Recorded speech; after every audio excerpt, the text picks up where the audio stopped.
Hello बच्चों, welcome to Ashish classes. आज हम लोग क्लास 10th में मेटल और नॉन मेटल का लेक्चर नंबर 2 देखने जा रहे हैं। ठीक है, तो आइए सबसे पहले हम देखते हैं रिएक्टिविटी सीरीज़ क्या होती है। ठीक है, रिएक्टिविटी सीरीज़ क्या होती है? The reactivity series is a list of metals arranged in the order of their decreasing reactivities. Reactivity वो सीरीज़ होती है, रिएक्टिविटी सीरीज़ क्या होती है? इसमें क्या होता है कि मेटल्स को उनके रिएक्टिविटी के अकॉर्डिंग डिक्रीजिंग ऑर्डर में रखा जाता है। ठीक, जैसे जो सबसे ज़्यादा मोस्ट रिएक्टिव मेटल्स होती हैं उनको ऊपर रखा जाता है, मतलब डिक्रीजिंग ऑर्डर में रखा जाता है। जैसे सबसे ज़्यादा रिएक्टिव मेटल्स कौन होगा हमारा? तो पोटेशियम होगा। उससे कम कौन सा होगा? सोडियम, फिर कैल्शियम। तो इस तरीके से जो रिएक्टिविटी सीरीज़ बनी है उसको क्या किया गया है कि रिएक्टिविटी के डिक्रीजिंग ऑर्डर में रखा गया है। सबसे ऊपर क्या होगा? मोस्ट रिएक्टिव, यानी अगर हम बात कर लेते हैं मैग्नीशियम तक, ठीक है, तो यहाँ Mg तक क्या है? मोस्ट रिएक्टिव है। ये एलिमेंट क्या है? हमारे मोस्ट रिएक्टिव एलिमेंट है, जिसमें पोटेशियम सबसे ज़्यादा मोस्ट रिएक्टिव एलिमेंट, उससे कम सोडियम, उससे कम कैल्शियम, उससे कम Mg। ठीक, उसके बाद में नीचे हम जैसे जैसे आएंगे, जैसे हम ऊपर से नीचे आएंगे, रिएक्टिविटी क्या होगी मेटल्स की? कम होती चली जाएगी।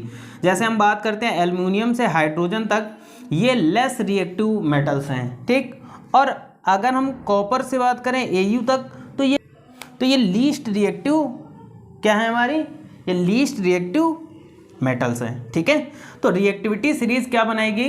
The reactivity series is a list. Reactivity series क्या है? एक लिस्ट है। किसकी? मेटल्स की, जिसमें क्या क्या? Arrange in the order of their decreasing reactivity. जिसमें मेटल्स को कैसे अरेंज किया गया है? उनके डिक्रीजिंग रिएक्टिविटीज के अकॉर्डिंग इनको यहाँ पर बनाया गया है। ठीक, अब देखो यहाँ पर इसी से हमारे क्वेश्चन बनते हैं। क्या क्वेश्चन बनता है? What would you observe when zinc is added to the solution of iron sulphate. देखो यहाँ पर मान लेते हैं कि आयरन सल्फेट का सॉल्यूशन है, ये यहाँ पर FeSO4 का सॉल्यूशन है, और इसमें क्या ऐड किया जा रहा है? इसमें जिंक की रॉड ऐड की जा रही, Zn। तो क्या होगा? ठीक, अब देखो यहाँ पर रिएक्शन क्या होगी? Zn plus FeSO4 SO4। ठीक, अब देखो यहाँ पर हम Zn की बात कर लेते हैं। ये हमारा Zn है और ये Fe है। तो देखो रिएक्टिविटी सीरीज में क्या है कि जो हमारा Zn है ना, वो Fe से ऊपर है, यानी Zn हमारा मोस्ट रिएक्टिव है और Fe क्या है? हमारा कम रिएक्टिव है या लेस रिएक्टिव है। तो अब देखो जो मोस्ट रिएक्टिव एलिमेंट होता है वो लेस रिएक्टिव एलिमेंट के सल्फेट से या सॉल्यूशन से उसको क्या कर देता है? डिस्प्लेस कर देगा। तो FeSO4 यानी यहाँ पर क्या है हमारा? आयरन सल्फेट के सॉल्यूशन से जिंक क्या करेगा? आयरन को डिस्प्लेस कर देगा। यानी यहाँ पर क्या बनेगा? यहाँ बनेगा ZnSO4 प्लस क्या हो जाएगा? Fe अलग हो जाएगा। ठीक, ऐसे हो जाएगा।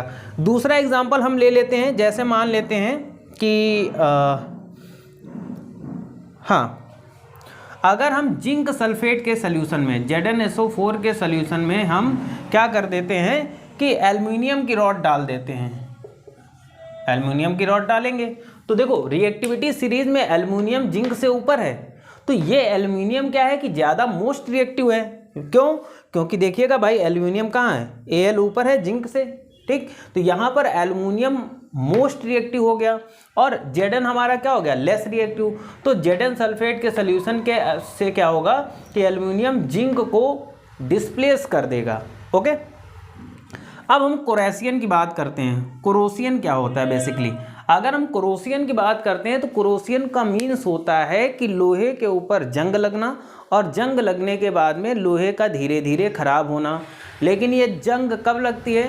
तो ये जंग तब लगती है जब क्या होता है कि जब हम आयरन को या किसी स्टील को हम क्या करते हैं कि एयर में रख देते हैं जहाँ पर मॉइस्चर हो और ऑक्सीजन हो। मॉइस्चर और ऑक्सीजन की प्रेजेंस में क्या करेगा कि जो हमारी मेटल्स होती है वो रिएक्शन करेगा, और जब रिएक्शन करेगा तो वहाँ पर कोरोसियन स्टार्ट हो जाएगा। ठीक है, तो कोरोसियन हमारा यहाँ पर स्टार्ट हो जाता है। ओके, इसकी डेफिनेशन देख लेते हैं क्या होगी। इसकी डेफिनेशन होगी the eating of metals by the action of air, moisture, acid and many other chemical present in air is called corrosion. ठीक, तो देखो जैसे क्या होता है कि एयर में या खुली जगह पे हम आयरन रख देते हैं या स्टील को रख देते हैं, है ना, किसी मेटल को रख देते हैं, मान लेते हैं आयरन को रख देते हैं, तो एयर में क्या होगा, मॉइस्चर होगा, ऑक्सीजन होगी, तो ये उससे रिएक्शन करके क्या करता है कि उसमें कोरोसियन स्टार्ट कर देता है। दूसरी चीज़, अगर हम किसी मेटल के ऊपर एसिड डाल देते हैं, ठीक है, तब भी कोरोसियन हमारा स्टार्ट हो जाता है। या फिर अदर केमिकल सब्सटेंस, बहुत सारे केमिकल सब्सटेंस वगैरह या केमिकल्स वगैरह हमारे एटमॉस्फेयर में प्रेजेंट होते हैं जिनसे कोरोसियन की प्रोसेस होती है। ठीक, कोरोसियन से प्रिवेंशन कैसे करेंगे, प्रिवेंशन ऑफ कोरोसियन, मेटल को हम कोरोसियन से कैसे बचाएंगे, तो सबसे पहला पॉइंट आ जाता है यहाँ पर बाय पेंटिंग। पेंटिंग का मतलब क्या होता है कि कोरोसियन से बचाने के लिए हम क्या करेंगे कि मेटल को पेंट कर देंगे।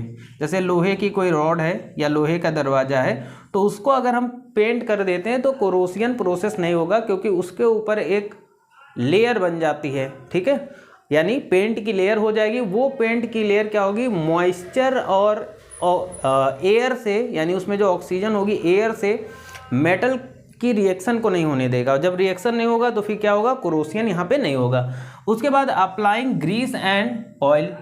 ठीक है, अप्लाइंग ग्रीस एंड ऑयल, तो अगर हम किसी मेटल के ऊपर ग्रीस लगा देते हैं या ऑयल लगा देते हैं तो हम उसको कोरोसियन से बचा सकते हैं। उसके बाद में गैल्वेनाइजेशन की बात करते हैं, तो गैल्वेनाइजेशन में क्या होता है कि किसी भी हम मेटल के ऊपर क्या करते हैं, मेटल के ऊपर हम जिंक की लेयर चढ़ा देते हैं। ठीक है, तो जब जिंक की लेयर चढ़ा देते हैं तो फिर हम उस मेटल को कोरोसियन से बचा सकते हैं। ठीक है, तो ये इंपॉर्टेंट टॉपिक था हमारा मेटल और नॉन मेटल में। आई थिंक सबको समझ में आया होगा, छोटा सा टॉपिक था।